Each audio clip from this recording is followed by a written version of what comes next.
Hello and welcome back to JD's Science Prep. Today we're going to be talking about something called Snell's Law. I do have a past video on an introduction to refraction that discusses indices of refraction. So if you don't know about that yet, I do suggest you go back and watch that. If not, let's get into this video. So Snell's law is a formula used to describe the relationship between the angle of incidence and angle of refraction when light travels from one substance to another. The indices of refraction of both substances will be involved in this formula as well. So before we get into the formula for Snell's law, let's just take a quick look at a diagram of when light hits a boundary between two mediums. So just quickly on the left side over here, I'll just circle what I mean.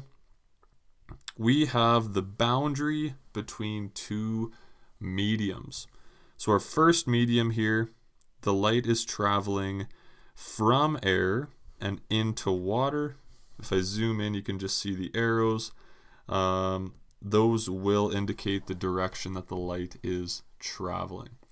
So again, we have the boundary between air and water. And what Snell's law helps us do is it can help us figure out both the angle of incidence, okay, as well as the angle of refraction. So remember, the speed of light changes depending on what substance it is traveling through. So the speed of light in air will be different from the speed of light in water. So that means if light is traveling at an angle from air into water, that angle is actually going to change. So whenever we are measuring either the angle of incidence, as shown right here, or the angle of refraction, we are going to measure off of something called the normal. And all the normal is it is a perpendicular line from the boundary. That's all it is. Okay, so the normal is what we will measure both the angle of incidence and the angle of refraction off of. And Snell's law helps us do that. But in order to use Snell's law, I mentioned this a little bit earlier in the video, but we'll need something called the index of refraction. And it also really helps if we have one of the following. So whether it is the angle of incidence or the angle of refraction, that will really help us use Snell's law in a high school setting. Okay, so let's go take a look at the actual formula that we're going to be using. So I'll zoom out here real quick, scroll on over, and take a look at our formula that we're going to be using in this video. So we have Snell's law right here. We have N1 multiplied by sine theta 1 equals N2 multiplied by sine theta 2. So it is labeled here on this diagram or on the formula. N1 is just the index of refraction for the first material or first medium. And theta 1 is the angle of incidence.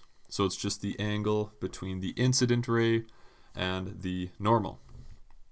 N2, as shown right here in part 2 of this formula, is the index of refraction for the second material or second medium.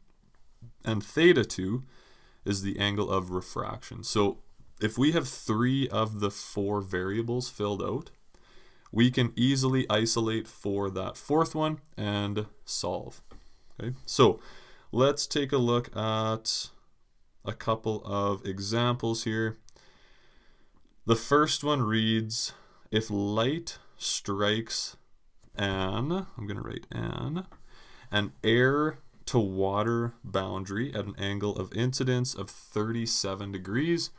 What is the angle of refraction? So I like to start these questions off with what I know. Okay, so we know that the boundary, I'm just going to square it off. We know that the boundary is between air and water, and light's going to be traveling from air to water. We also know the angle of incidence is going to be 37 degrees. Okay, so I'm just going to write out Snell's law again down here so we can really work with it. So we have n1 multiplied by sine theta 1 will equal n2 multiplied by sine theta 2. And let's write down exactly what we know as well. So if you remember from the last video, we were working with a list of known indices of refraction. We also are going to be working with that in this video. So let's scroll on over to that list. So air is one of our mediums and water is another one of our mediums. So we can fill those in. Our N1, so the index of refraction for our first medium is 1.0003, and our index of refraction for our second material, or water, will be 1.33. And we also know one more thing. We will know theta 1 because the question gives us the angle of incidence, and that's just going to be 37 degrees. So we know quite a bit of information.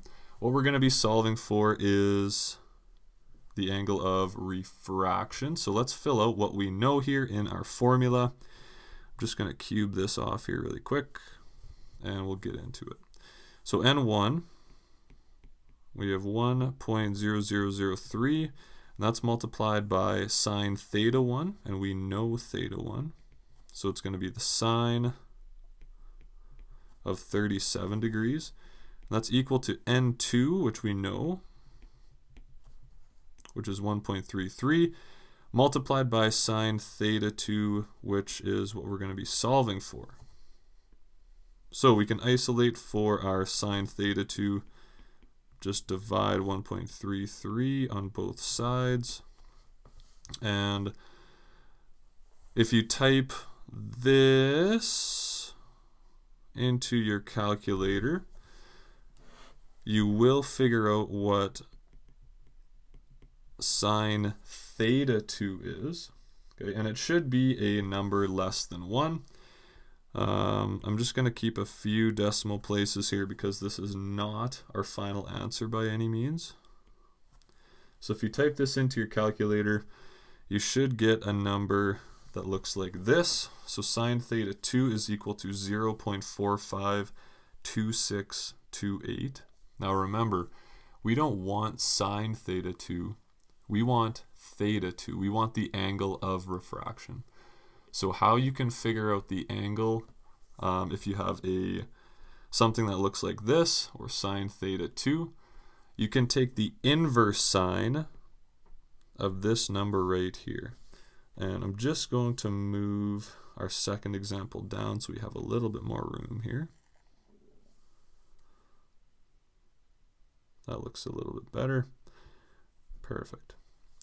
So what that's going to look like, we'll have the inverse sine of 0.452628, and that is going to equal our theta 2, or angle of refraction. So if you type that into your calculator, the inverse sine of 0.452628, you should get an answer of 26.91. And let's just take a look at our significant figures here up in the question. And I'm going to say we'll keep 2 here. So our angle of refraction will round to 27 degrees. Okay. Perfect. And let's add that to our arsenal here. So our theta 2, or our angle of refraction, is 27 degrees, and that looks quite good to me. So example 2, a little bit different here. We're going to work through it though. It says if light strikes a boundary between water and an unknown medium and has an angle of incidence of 41 degrees and an angle of refraction of 21.1 degrees, what is the unknown medium? So again, we're given some information, and let's take a look at that first. Let's figure out what we know. So we have a boundary between water and an unknown medium. It has an angle of incidence of 41 degrees and an angle of refraction of 21.1 degrees. So for sure, we'll know N1. It's going to be 1.33. And remember, I just got that from our indices of refraction list over here. We're working with water again. We'll scroll back. And we also know theta 1. Theta 1 is going to be 41 degrees. Oh, sorry, that's theta 2. Let me erase that quick. Perfect. Theta 1.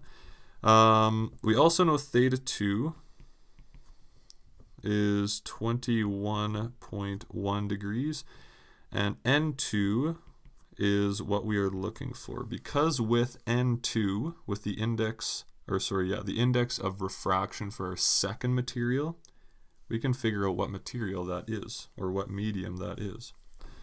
So again, we're going to be using that Snell's law formula. So all that is, again, I'll write it out quick, N1 multiplied by sine theta 1 is equal to N2 multiplied by sine theta 2. Let's fill in exactly what we know here. So N1 is 1.33. That's multiplied by the sine of 41 degrees, and that's equal to N2, which is going to be what we're solving for, multiplied by sine of 21.1 degrees. And again, we're just going to isolate for exactly what we want. We'll divide both sides by the sine of 21.1. Perfect. And if you type that into your calculator, folks, you should get an answer of 2.4237. And since it's not asking for the index of refraction, we can just keep as many sig figs as we want. All it wants is the unknown medium. Okay, so to help myself out here, I'm just going to round to 3 significant figures. That'll give us ourselves a pretty accurate idea of what medium this is. So our index of refraction for our second material is 2.42. So if you guessed that we have to head on up to our list of known indices of refraction again, you are correct. So let's take a look. We're looking for 2.42. So let's take a look. And if you figure out that our unknown material is diamond, again, you would be correct, so well done. As diamond has an index of refraction of 2.42, so we can write the unknown medium is diamond. Perfect. So again, this video was on Snell's law. I hope it has helped.